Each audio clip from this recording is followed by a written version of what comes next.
The audio in today's episode is from the first installment of a brand new series from SME Media called Advanced Manufacturing Live, which can be found online on our X, Facebook, YouTube, and LinkedIn pages.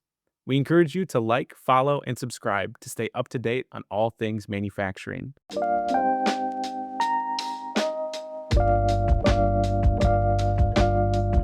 Welcome to Advanced Manufacturing Live. I'm SME Media Associate Editor Carrie Gitter. And I'm SME Senior Editor Michael McConnell. We're going to take a look at what's making news in the manufacturing industry as we turn our sights and calendars to 2026. There's been a lot of interesting news in the manufacturing space lately. Yes, Mike, there really has. It's been a very eventful few weeks. And in fact, Carrie, you recently reported on something from the Institute for Supply Management on the state of the economy.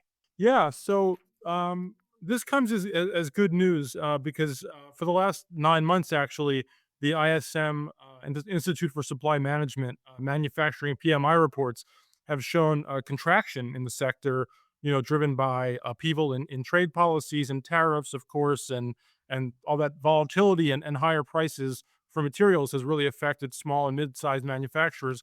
But yes, just within the last week, ISM released its December 2025 ISM supply chain planning forecast, which showed some good news that manufacturing expectations for 2026 are positive, with over half of survey respondents expecting revenues to be greater in 2026 than they were in 2025, including increases in overall revenue and in employment, capital expenditures, and 16 out of 18 manufacturing sectors surveyed expect that revenue improvement in 2026. And food and beverage and fabricated metal products were leading the charge there with some of the highest increases. And Susan Spence is the chair of the ISM Manufacturing Business Survey Committee, who puts out these reports on a monthly basis. And she said that executives are optimistic about overall business prospects for the first half of 26, and even more excited about faster growth in the second half. And some reasons for that have been posited. Matthew Martin is a senior economist at Oxford Economics, and he mentioned a fiscal boost from the so-called One Big Beautiful Bill Act, interest rate relief, and some fading economic uncertainty, providing a needed boost for the industry next year. So, yeah, I mean, to going into the new year, that's a pretty good outlook, especially after the contraction that we've been seeing. Yeah, and I think it's interesting that they're most executives are expecting some good expansion, good news, considering how negative or at least cautious people were in 2025. Yes, absolutely, and that includes also another report that was just published by AMT, the Association for Manufacturing Technology, which puts out a monthly U.S. manufacturing technology orders report, and that also showed orders for metalworking machinery at over $500 million in October, which is a 40% increase from last October, year over year, and that includes orders from contract machine shops being at their highest in a couple of years, with more demand for automation.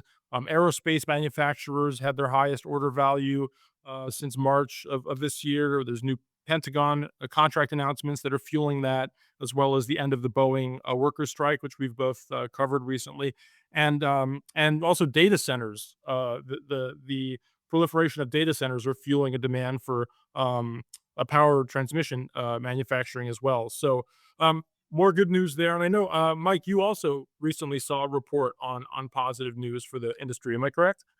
Yeah, I did. It was one of the more interesting stories I've come across. This was in Industry Week, and its editor cited analysis from the Manufacturers Alliance and Oxford Economics that said that contrary to what many people think, the manufacturing industry is really growing again. Um, Aerospace, pharmaceuticals, agricultural products, they're all, in expansion mode right now, so that's really good news. And then looking forward, they think the first quarter of 2026 will see a decline in manufacturing machinery demand, but semiconductors and pharmaceuticals are gonna keep on being strong, which is pretty impressive to me. And Carrie, you had an interesting piece about the use of artificial intelligence in manufacturing, the next year. Can you tell me about it? Yeah, so obviously in the industry we're hearing so much about AI and how AI is transforming, well, all industries really, but manufacturing in particular. And Tata Consultancy Services and Amazon Web Services just put out a study called the Future Ready Manufacturing Study. They surveyed over 200 leaders across manufacturing sectors in Europe and North America, and they showed in their results that artificial intelligence is really going to continue to increase its impact on manufacturing operations and autonomous processes, with three quarters of manufacturers expecting AI to be the top three margin driver for 2026. Uh, However, the caveat there is that um, there are findings showing that there is still readiness and capabilities gaps in terms of these businesses and where their technology is at today and how prepared they are to actually leverage this AI successfully and efficiently within their operations. So I had mentioned three quarters of manufacturers expecting AI to be a margin driver. However, only 21% say they're fully AI ready.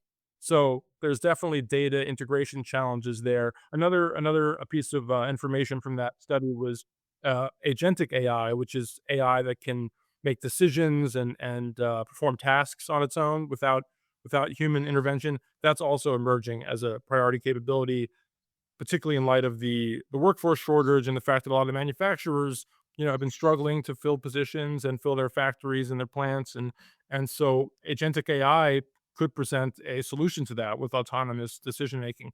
But yeah, so what do you make of that, Mike? That gap between sort of the build or the potential and the readiness. Well, I think there's a disconnect there among some of those survey responses because on one hand, they think AI is going to drive their margins next year, but then they're like, we're not fully ready. So if you're not fully ready, how can it drive the margins? I think they got to be all in, or they got to be ready for it if they expect it to really drive that. And the other thing you mentioned, I think, was 74% expect AI to handle up to half of the routine production decisions by 2028. Only like 2 years away. That's amazing to me. Yeah, that's a pretty rapid transformation, which I think we're only seeing the beginning stages of right now.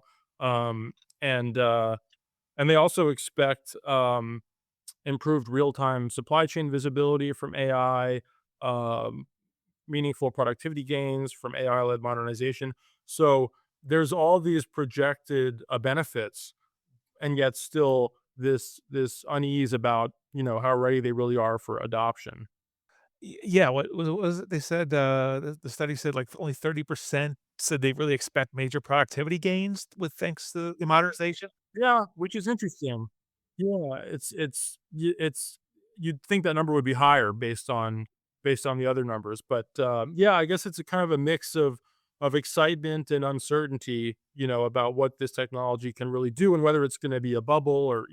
I can certainly relate to that because, I mean, I don't know where things are gonna head. It is crazy depending what day it is, what day you read, what you read. Um, but there was something else that I thought was interesting. Our editor-in-chief, Steve Plum, had recently reported on where manufacturing might be going in 2026, and he listed 5 technical advances that to watch.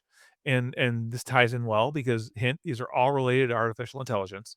They included AI-driven hyperautomation, digital twins as autonomous decision agents, AI enhancements to the supply chain. That sounds pretty interesting. AI augmenting engineers and operators, and even AI helping to minimize energy use and other sustainability initiatives. I think that's really amazing. I'd be curious to see how that shakes out. Yeah, and digital twins have really been gaining a ton of leverage as a tool for manufacturers to see their whole manufacturing life cycle represented digitally from beginning to end and implement changes before doing so in the real world. And for those of you who wanted to kind of take a deeper dive into the history of digital twins, I just wanted to mention that our editor in chief, Steve Plum, has a great article in our most recent magazine issue, Manufacturing, Engineering, and Technology magazine, our December January issue, about the father of digital twins, as he's known, Dr. Michael Greaves, who kind of introduced the concept over 20 years ago, out on a limb, and now it's become ubiquitous and a major factor in how manufacturers look at the technology within their operations. So definitely check that out if you want to deep dive into the digital twin concept. Yeah, it's amazing that a couple decades after we first proposed this, here we are, future's here. It's pretty amazing, yeah. Yeah, you really see those kinds of transformations in manufacturing. You know, an idea comes into the ether, and then suddenly, before you know it, it's everywhere. Yeah, that's just the way it works. And it's like you don't even realize it's coming up on you, and then here it is. I feel that way. Uh, and Carrie, you, something else I wanted to ask you about. You had done a fun story recently that really seems to tie in well for the holiday season, and it involves, Legos and 3D printing? Yes, this is actually not as awkward a segue as one might think, because we were just talking about how things can gain traction so quickly, and AM is one way in which that's happened. I mean, this is a 4 decade old roughly technology that is now so sophisticated, and what you see there on your screen is the first 3D printed Lego piece, which is now part of the Icons Holiday Express train set that Lego has just released for this Christmas, and this was developed by the additive uh, design and technology and manufacturing team in Denmark, which Lego has, and they spent 9 years developing a sophisticated 3D printing system that could produce high quality elements like this, but on a mass scale. Because Legos have traditionally been injection molded; that's been the primary production technique, but the director of the additive team there, Ronan Hadar, he explained that um, additive manufacturing can allow Lego to create geometries that wouldn't be possible.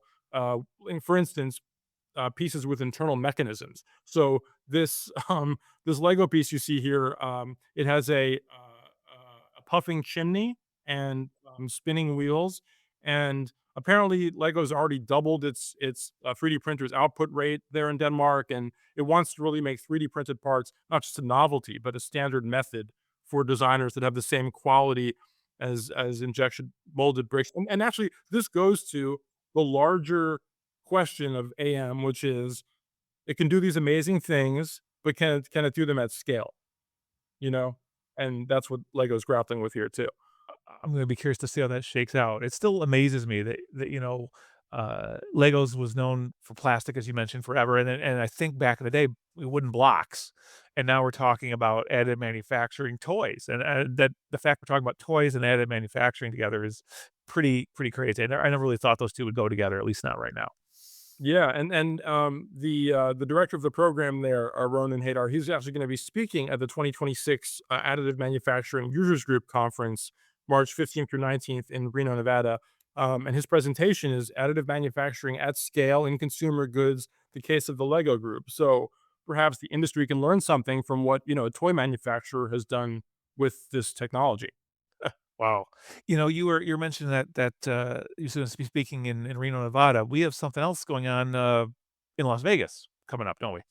Yes, this is very exciting. We want to make sure to mention this for our audience.